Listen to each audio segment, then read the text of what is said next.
Autism भनेको रोग होइन, भिन्नै शैलीको सोच हो। यसलाई जित्ने उपाय यही बुझाइ, प्रेम र धैर्यको जोड हो। सम्पूर्णमा नमस्कार। आदरणीय यस सभाका सभाध्यक्ष महोदय, मञ्चमा विराजमान हुनुभएका सम्पूर्ण अतिथिज्यूहरू लगायत यहाँ उपस्थित सम्पूर्ण दर्शक महानुभावहरूमा म यस सृजनशील बाल सञ्जालको सचिव तथा कालिका मानव ज्ञान माध्यमिक विद्यालयको कक्षा 8 मा अध्ययनरत छात्र सुबोध तिवारीको तर्फबाट स्वीकार्नुहोस् कोटी कोटी नमस्कार। आज मिति 2082 साल मङ्सिर महिनाको 27 गतेका दिन हाम्रो यस सृजनशील बाल सञ्जालले आयोजना गरेको यस अटिजम स्पेक्ट्रम डिसअर्डर तथा खुल्ला क्षमता प्रतियोगितामा मैले अटिजम स्पेक्ट्रम डिसअर्डर भन्ने विषयवस्तुलाई लिएर अटिजम भनेको के हो, यसलाई कसरी पहिचान गर्न सकिन्छ, यसका के लक्षणहरू रहेका छन् र यसलाई कसरी निदान गर्न सकिन्छ भन्ने बारे तपाईहरुलाई जानकारी दिन गइरहेको छु। त्यसैले सम्पूर्ण महानुभावहरूलाई म यहाँ ध्यान आकर्षण गर्नुहुन म विनम्र अनुरोध गर्दछु। हामी सबैलाई थाहा छ मानव विकासका विभिन्न चरणहरू हुन्छन्। त्यसमा बालबालिकाको त्यो चरण एउटा महत्त्वपूर्ण चरण रहेको छ। बालबालिकामा पनि उनीहरुमा विभिन्न किसिमका वृद्धि र विकासहरू हुन अत्यन्तै आवश्यक रहेको छ। हामी सबैलाई थाहा छ हामीले जुन उनीहरुको बालबालिकामा देख्न सक्छौं उनीहरुको वृद्धिलाई देख्न सक्छौं। हामीहरुले उनीहरुको उचाइ, मोटाइ, उनीहरुले गर्ने हिँडडुल तथा विभिन्न क्रियाकलापहरू हामीले आफैले शारीरिक रूपमा देख्न सक्छौं, अवलोकन गर्न सक्छौं। यो भयो वृद्धि। त्यसैगरी अर्को भनेको उनीहरुको अर्को महत्त्वपूर्ण कुरा भनेको उनीहरुको विकास हो। उनीहरुको पनि उमेर सरह रूपमा, उमेर सापेक्ष रूपमा उनीहरुको मस्तिष्कको पनि विकास हुनु अत्यन्तै आवश्यक रहेको छ। मस्तिष्कमा भएका सबै पक्षहरूको उनीहरुको युग, उनीहरुको समय सापेक्ष रूपमा, उनीहरुको उमेर सापेक्ष रूपमा उनीहरुको मस्तिष्कको पनि उत्तिकै पनि उनीहरुको विकास हुनु अत्यन्तै आवश्यक रहेको छ। यहाँ 6 जना बालबालिकाहरूको तस्बिर देखाइएको छ। यहाँ देखाइएका यी 6 जना बालबालिकाहरूको तस्बिर हेर्दा हामीले उनीहरुको वृद्धिलाई देख्न सक्छौं। यहाँ उनीहरुको उचाइ, मोटाइ जस्ता विभिन्न पक्षहरूलाई हेर्न सक्छौं, उनीहरुको वृद्धिलाई देख्न सक्छौं। तर यतिकै हामीले तस्बिरको आधारमा उनीहरुको विकास भएको छ या छैन भनेर यतिकै अनुमान गर्न हामीले सक्दैनौं। त्यसैले यी देखाइएका 6 जना बालबालिकाहरूमध्ये यी 4 जना बालबालिकाहरूमा त्यस किसिमको समस्या देखिएको छ, त्यस किसिमको समस्या देखिएको छ जसमा उनीहरुको मस्तिष्कको चाहिँ विकास हुन सकेको छैन।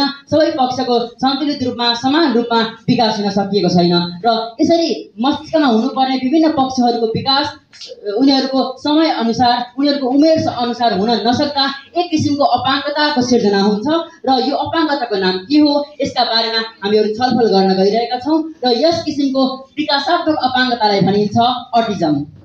अटिजम अहिलेको हाम्रो यो 21औं शताब्दीमा हामीले हरेक दिन सुनिरहेको शब्द अटिजम अटिजम अटिजम। खासमा अटिजम भनेको के हो? अटिजम भनेको एक किसिमको विकासात्मक अपाङ्गता हो। यसमा बालबालिकाहरूको उमेर सरह रूपमा, उमेर सापेक्ष रूपमा उनीहरुको विकास हुन सक्दैन। उनीहरुको मस्तिष्कको सबै पक्षका विकासमा केही किसिमले बाधा पुग्छ, केही किसिमले अवरोध सिर्जना हुन्छ। अनि यो अटिजम चाहिँ हामीहरुले बच्चा जन्मेको 18 महिनादेखि हामीहरुले 3 वर्षको उमेर भित्रमा पहिचान गर्न सक्छौं। हामीहरुले यसरी पत्ता लगाउन सक्छौं र त्यसैले भनिन्छ अटिजमलाई जति चाँडो पहिचान गर्न सकिन्छ, जति छिटो उनीहरुलाई अटिजम हो भनेर पत्ता लगाउन सकिन्छ, त्यति नै हामीहरुले यसलाई निदान गर्न पनि सहज हुन सक्छ। र अटिजम भनेको कुनै पनि किसिमको रोग होइन र यसलाई निको पार्नका लागि औषधि छैन। यसलाई निको पार्नको लागि औषधि छैन भन्नुको अर्थ कुनै औषधि त छैन, तर हामी सबै मानिसहरू एकजुट भएर ती अटिजम भएका बालबालिकाहरूलाई विशेष सहयोग प्रदान गर्यौं भने त्यो अटिजम अवश्य पनि निदान गर्न सकिन्छ। तर यसको विशेष किसिमको औषधि चाहिँ रहेको छैन। त्यसैगरी हाम्रो यो घर समाजमा हामीहरूले देख्दै आएका छौं केही बालबालिकाहरूलाई राम्रोसँग कुरा गर्न, राम्रोसँग संचार गर्न कठिनाइ सिर्जना हुन्छ। उनीहरूलाई बोल्न समेत उनीहरूलाई समस्या पर्दछ। त्यसैगरी कतिपय बालबालिकाहरू एक्लै बस्ने, साथीहरूसँग रमाइलो नगर्ने तथा एक्लै कुनामा गएर बस्ने त्यस्ता बालबालिकाहरूलाई पनि हामीले आफ्नो समाजमा, हाम्रो समुदायमा देखिरहेका छौं र त्यस्ता बालबालिकाहरूलाई अटिजम भएको हुन सक्छ। त्यस किसिमको विकासात्मक अपाङ्गता सिर्जना भएको हुन सक्छ र अटिजम भनेको व्यावहारिक तथा बौद्धिक विकासमा हुने अवरोधको त्यस्तो किसिमको अवस्था हो, त्यो किसिमको अपाङ्गता हो। अनि यसको अर्थ उनीहरूले संसारलाई उनीहरूले आफ्नै अनौठो किसिमले अर्कै तरिकाले प्रस्तुत गर्छ भन्ने हुन्छ। त्यसै गरी अटिजमको बारेमा बुझ्दाखेरि अटिजम भएका बालबालिकाहरूमा मुख्यतः तीनवटा पक्षहरूको विकासमा अवरोध अथवा समस्याहरू देखा पर्दछन्। पहिलो रहेको छ सञ्चार। उनीहरूलाई सञ्चार गर्नमा कठिनाइ, सञ्चार गर्न बुझ्न कठिनाइ हुन्छ। त्यसै गरी अर्को रहेको छ उनीहरूको सामाजिक सिपहरू बुझ्न, सामाजिक सिपको प्रयोग गर्न पनि उनीहरूलाई कठिनाइ हुन्छ। र अनि अर्को भनेको एकहोरो तथा दोहोर्याएर गर्ने व्यवहार उनीहरूमा सिर्जना हुन्छ, उनीहरूमा विकास हुन्छ र यसले गर्दा उनीहरूको विकासमा एउटा ठुलो प्रभाव पर्दछ, एउटा ठुलो अवरोध सिर्जना हुन्छ। यसरी सञ्चारको बारेमा कुरा गर्दा हामी सबैलाई थाहा छ एक 8-9 महिनाको बालकले पनि कुनै न कुनै किसिमको सञ्चार गरेकै हुन्छ। उदाहरणका लागि यहाँ तपाईहरूले हेर्न सक्नुहुन्छ एक 8-9 महिनाको बालबालिकाको बल एउटा उनीहरूको दराजमाथि गएछ। अब उनलाई त्यो 8-9 महिनाको बालकले त मलाई बल चाहियो भनेर बोल्न त सक्दैनन्। अब तिनीहरूले कसरी सञ्चार गर्न सक्छन् भन्दा उनीहरूले आफ्नो हात फैलाएर यसरी मलाई यो चाहियो भनेर आमा बुवालाई सङ्केत गर्न सक्छन्। यसरी उनीहरूले 8-9 महिनाको बालकले पनि सञ्चार अवश्य गरेकै हुन्छन्। तर अटिजम भएका बालबालिकाहरूमा पनि यो किसिमको सिपको अथवा यसरी सञ्चार गर्नमा कठिनाइ सिर्जना हुन सक्छ।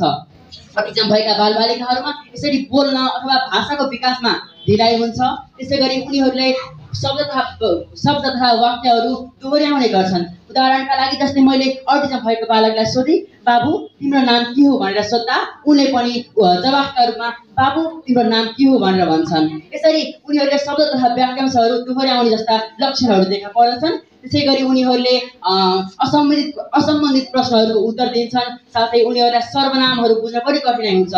सर्वनाम भन्नुपर्दा जस्तै म, तिमी, त, तपाईँ जस्ता सर्वनामहरू बुझ्न उनीहरूलाई कठिनाइ हुन्छ। साथै उनीहरूलाई को, के, कसो भन्ने जस्ता प्रश्नहरूको उत्तर दिन पनि उनीहरूलाई समस्या पर्दछ।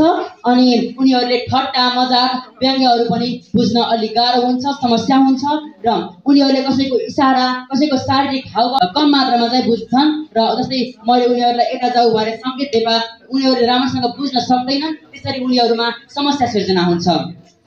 त्यसै गरी अर्को रहेको छ सामाजिक सिपमा पनि समस्या, सामाजिक सिपको कमी। जस्तै हामी सबैलाई थाहा छ एक 8-9 महिनाको बालकले पनि कुनै न कुनै किसिमको सामाजिक सिपको विकास भएकै हुन्छ। उदाहरणका लागि आफ्ना आमा बुवालाई हेर्दा उसुक्क हाँस्ने, आमा बुवालाई मलाई छोप्नुहोस् भनेर यसरी सङ्केत दिने, आमा बुवालाई देख्दाखेरि उहाँहरूले गुदगुदी गर्दा रमाउने, खुसी हुने, त्यस्ता किसिमको हामीहरूले अटिजम नभएका सामान्य बालकमा त्यस्तो किसिमको विकास भएको हुन्छ। साथै उनीहरूको वृद्धि र विकासका साथसाथै जस्तै 1-2 वर्षमा उनीहरूले राम्रोसँग हिँडडुल गर्ने, राम्रोसँग यस्ता क्रियाकलापहरू गर्न सक्छन्। तर जुन बालकमा अटिजमको समस्या देखा पर्छ, त्यसरी अटिजमको समस्या देखा परेका बालबालिकाहरूमा आँखा जुटाउन समस्या हुने भन्नुको अर्थ डाइरेक्ट आई कन्ट्याक्ट गर्न उनीहरूलाई समस्या पर्दछ। त्यसै गरी एक्लै उनीहरूलाई खेल्न रुचाउँछन्। एक्लै खेल्न रुचाउनुको अर्थ भनेको उनीहरूलाई दोहोरो रूपमा सामाजिक सम्बन्ध गाँच्न उनीहरूलाई कठिनाइ सिर्जना हुन्छ। त्यसैले उनीहरू सामाजिक घुलमिल नभएर समाजमा मेलमिलापको सिर्जना, त्यस्तो वातावरण सिर्जना गर्न सक्दैनन् र उनीहरू एक्लै बसेर एक्लै खेल्न उनीहरू रुचाउँछन्। त्यसै गरी उनीहरूलाई आफ्नो चाहना प्रस्तुत गर्न उनीहरूलाई सक्दैनन्। जस्तै मलाई पानी तिर्खा लाग्यो, मलाई भोक लाग्यो भनेर आफ्नो चाहना, आफ्नो आवश्यकतालाई व्यक्त गर्न पनि उनीहरूलाई कठिनाइ हुन्छ। त्यसै गरी उनीहरूले साथी बनाउन, हिँड्न कठिनाइ हुन्छ र उनीहरूलाई अरूको भावना बुझ्न, अरूको दृष्टिकोणबाट हेर्नका लागि उनीहरूलाई गाह्रो हुन सक्छ।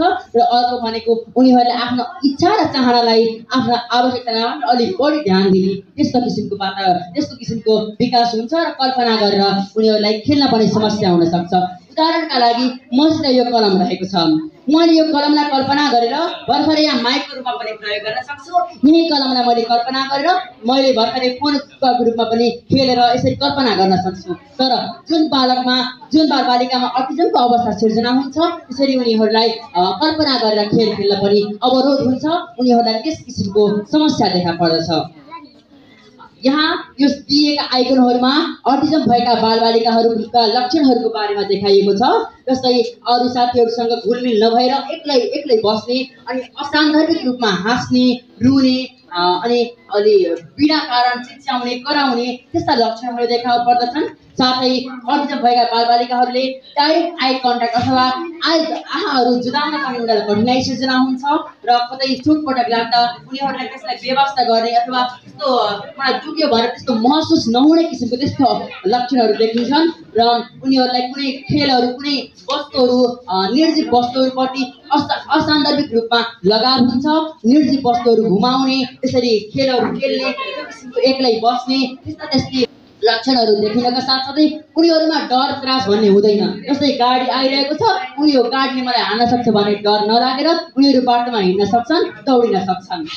साथै उनीहरूले कसैले भनेका वाक्यहरू दोहोर्याउने अनि अरूले देखाएको सङ्केत गर्ने त्यस्ता किसिमको लक्षणहरू देखा पर्दछन्। यसरी अटिजम भएका बालबालिकाहरूमा यस किसिमको अवस्था सिर्जना हुन्छ, यस किसिमको लक्षणहरू देखा पर्दछन् र यसले गर्दा अवश्य पनि शिक्षण सिकाइमा पनि ठुलो बाधा पर्दछ।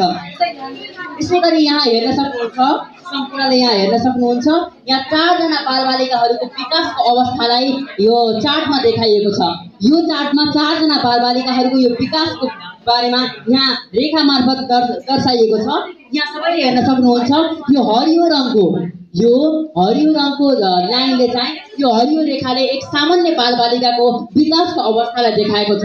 जस्तै उनीहरूको विकासमा सामान्य किसिमको सबै किसिमको सन्तुलित र समान रूपमा उनीहरूको उमेर सरह रूपमा यहाँ विकास भएको छ यो एक सामान्य बालबालिकाको। त्यसै गरी यो रातो रङले देखाइएको रेखा भनेको बौद्धिक अपाङ्गता भएका बालबालिकाको अवस्था हो। जस्तै उनीहरू 8 महिनाको छन् भने 2 महिनाको जस्तो व्यवहार गर्ने किसिमको बौद्धिक अपाङ्गता भएका बालबालिकाहरूको विकासमा त्यस किसिमको अवस्था सिर्जना हुन्छ भने यी नीलो रङले देखाइएका यी 3वटा रेखाहरूले 3वटा अटिजम भएका बालबालिकाको यो विकासको अवस्थालाई दर्शाएको छ। जस्तै यहाँ 3वटा बालबालिकाको यो रेखाले देखाएको छ कि उनीहरूको विकास एक सन्तुलित रूपमा उनीहरूको उमेर सापेक्ष रूपमा उमेर अनुसार विकास हुँदैन। उनीहरूको विकासमा जस्तै धेरै उमेर भएका बालबालिकाको व्यवहार देखाउँछन् भने कुनै 8 महिनाको भए पनि 2 महिनाको जस्तो व्यवहार अटिजम भएका बालबालिकाहरूले देखाउँदैछन्। यसरी अटिजम भएका बालबालिकाहरूमा यसरी उतार चढाव अर्थात् अलि सन्तुलित रूपमा विकास नहुँदा उनीहरूलाई धेरै समस्या पर्छ र यो अहिलेको यो एउटा जल्दो बल्दो तथा गम्भीर अवस्था हो भन्ने कुरा हामीले यसबाट अनुमान गर्न सक्छौँ। यसरी अहिलेको यसरी गम्भीर रूपमा जल्दो बल्दो समस्याका यो अटिजमको के कारण होला भन्दा अटिजमका धेरै कारणहरू रहेका छन्। फरक बालबालिकामा अटिजमका कारणहरू पनि फरक रहेका हुन्छन्। तीमध्ये केही मुख्य कारणहरू रहेका छन्। वंशाणुगत विभिन्न जेनेटिक फ्याक्टरहरू तथा जेनेटिक कारणले गर्दा पनि अटिजमको अवस्था सिर्जना हुन सक्छ। त्यसै गरी अर्को भनेको मस्तिष्कको सन्तुलित तथा समान रूपमा विकास हुन नसक्दा पनि अटिजमको अवस्था सिर्जना हुन्छ। त्यस्तै गरी विभिन्न किसिमका रासायनिक तथा हर्मोनल असन्तुलनले गर्दा पनि अटिजम सिर्जना हुन सक्छ र अर्को भनेको जन्मपूर्व सङ्क्रमण अथवा पर्यावरणीय कारणले पनि अटिजमको समस्या सिर्जना हुन सक्छ। र यसका साथसाथै अटिजम भएका बालबालिकाहरूको इन्द्रिय भने धेरै चालाक हुन्छन्, धेरै एक किसिमको बढी संवेदनशील अथवा कम संवेदनशील हुन्छन्। त्यसैले कतिपय अटिजम भएका बालबालिकाहरूले पनि जस्तै धेरै मान्छे भएको भिड भएको अवस्थामा थोरै आवाज भए पनि उनीहरूलाई धेरै आवाज भएको भएर त्यस्तो महसुस भएर पीडादायी हुन सक्छ र उनीहरूले आफ्नो कान छोप्न पनि सक्छन्। त्यस किसिमको अवस्था अटिजम भएका बालबालिकाहरूमा देखा पर्दछ। र यो भयो अटिजमका यस्ता कुराहरू भए। र अहिलेको यो विश्वमा चाहिँ अटिजमको सम्बन्धी के भएको छ भन्दा वर्ल्ड हेल्थ अर्गनाइजेसन WHO अर्थात् विश्व स्वास्थ्य सङ्गठनले के अनुमान गरेको छ भन्दा विश्वमा अहिले 100 जना बालबालिकाहरूमध्ये 1 जना बच्चा अटिजम भएको हुन्छ भनेर त्यसरी WHOले अनुमान गरेको छ। र यसलाई समाधान गर्नका लागि हामी सबै एकजुट हुनुपर्छ। यसका लागि हामी सबै लाग्नुपर्छ भन्ने कुरा हामीले बुझ्नुपर्छ। र यसका लागि समाधान गर्नुका लागि मुख्यतः हामीले के कुरा बुझ्नुपर्छ भन्दा अटिजमलाई समाधान गर्नका लागि सबैभन्दा पहिला अटिजम भएका बालबालिकाहरूलाई के मनपर्छ, उनीहरू केसँग रमाउँछन्, उनीहरू केसँग रमाइलो मान्छन्, त्यस्ता कुरालाई पहिला पहिचान गर्नुपर्छ। त्यसरी उनीहरूसँग रमाउँदा के हुन्छ भन्दा उनीहरूसँग अन्तर्क्रिया तथा उनीहरूसँग घुलमिल हुने वातावरण सिर्जना हुनकै वृद्धि र विकासमा सहयोग हुन सक्छ र यो अटिजमको समस्यालाई पनि निदान गर्न सकिन्छ। त्यसै गरी उनीहरूले बोल्ने खेल्ने घुलमिल हुने तरिकालाई हामीहरूले सामान्य लिनुपर्छ र सामूहिक हुनका लागि प्रेरणा दिनुपर्छ, प्रोत्साहन दिनुपर्छ अनि अन्तर्क्रिया अनि कुराकानी गर्ने, उनीहरूसँग अन्तर्क्रिया गर्ने, समय बिताउने जस्ता बढाउने क्षमताहरूलाई बढाउन कोसिस गर्नुपर्छ। साथै गर्भावस्थामा पनि आमाहरूले पनि पौष्टिक तत्त्व सबै किसिमका पोषक तत्त्वहरू मिलाएर सन्तुलित भोजन खाएर त्यसरी भिटामिन मिनरल जस्ता कुराहरूलाई पर्याप्त मात्रामा लिनुपर्छ र पर्यावरणीय रासायनिक जस्ता जोखिमहरूबाट घटाएर प्रदूषण, हानिकारक रसायन, धुम्रपान र मद्यपानलाई पनि रोक्नुपर्छ, त्यसबाट बस्नुपर्छ भन्ने कुरा हामीहरूले बुझ्नुपर्छ। र यसरी आजको यो कक्षामा हामीहरूले अटिजम भनेको के हो, यसलाई कसरी पहिचान गर्न सकिन्छ, यसका लक्षणहरू र यसलाई निदान गर्ने उपायहरूको बारेमा छलफल गऱ्यौँ। र आज मैले भनेका यी कुराहरूमध्ये तपाईँहरूलाई केही जिज्ञासा भएमा सोध्न सक्नुहुन्छ। कसैले केही यस सम्बन्धी केही जिज्ञासा छ? अन्तिममा यसरी मेरो यो प्रस्तुतिलाई सबैजनाले शान्तपूर्ण हेरिदिनु भएकोमा, सुनिदिनु भएकोमा म धेरै धेरै आभार व्यक्त गर्दै यति भन्दै यस मञ्चबाट बिदा हुन चाहन्छु। हस्त नमस्कार, धन्यवाद, जय तिलोत्तमा।